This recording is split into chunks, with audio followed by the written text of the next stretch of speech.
What's up, team? Bobby's back again.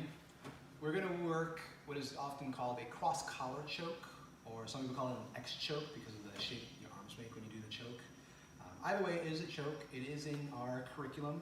In the blend curriculum, it's done at the blend 1-2 level. In jiu-jitsu, it's just a fundamental choke to know to begin with.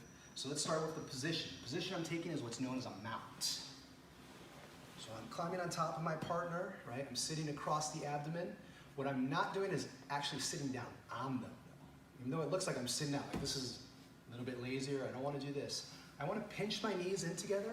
If I can get into what we call the floating ribs, or those last couple ribs at the end, make it a little tougher for them to breathe, I'm on the right track. And then my hips are going to be slightly elevated, right? I'm not sitting down fully on them. I want them slightly elevated, because if my hips are connected to their hips, when they bump their hips up and they do an upa, I'm going to go flying with that. If I create a little bit of space, when they go to bump those hips up, I won't be flying as much, I'll have a little bit more control. Now, I like to refer to two different versions of taking the mounts for beginners. I call this a lot of times the version 1, or the most basic, which is sitting up like this. The second version is coming down here, right? You don't really have to do anything with the arms, you can hook around the neck, but this is the second version. It all depends on how good the person on the bottom is at escaping mount, throwing you off, shrimping, etc., doing what they're supposed to be doing. This is a dominant position. I have a dominant position. My partner is in a non-dominant position. Right? So, from the top here, setting up the cross collar. Same side grip, opens up the lapel. Cross side, I'm going to come through. 4 fingers on the inside of the gi, and I'm going to go all the way down like I'm punching the mats. All the way down, good solid grip right there. As I grip, my radius bone, thumb side forearm bone, is going to continuously, say that again, continuously push into my partner's neck. Don't push and then release. Continuously push, open, 4 fingers in.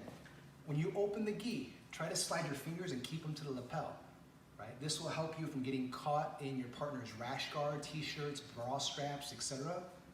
Slides right into place. Push into the neck.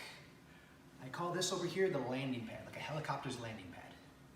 I'm going to bring my hand right there. So as soon as I sink this in, continuously pushing, hand goes right there to the mats. I'm going to come back. If you're using the gi like I am, right? I'm coming in, you get a nice exfoliation on the face right there. Push their face to look the opposite way. Grab the top of the gi. The ulna bone, the pinky side forearm bone, is going to be pushing into the other end of the neck. So you're trying to bring both your arms together this way. In there, push, landing pad, exfoliate, grab, right? Now when I'm here, my forehead's gonna go to that landing pad. Before it does, keep in mind a couple things. My hands are gonna go away from each other. Look at this wrist motion. My hands go away, like I'm ripping the back of the gi open. They go away from each other. My elbows, they have to pull straight back. They do not pop out at all. They pull straight back. Here, here, like a pair of scissors cutting off the head. In, exfoliate, there. I do those 2 motions, the wrists and the elbows, as I bring my forehead down. And that's how I finish what's known as a cross collar, or often called an X choke.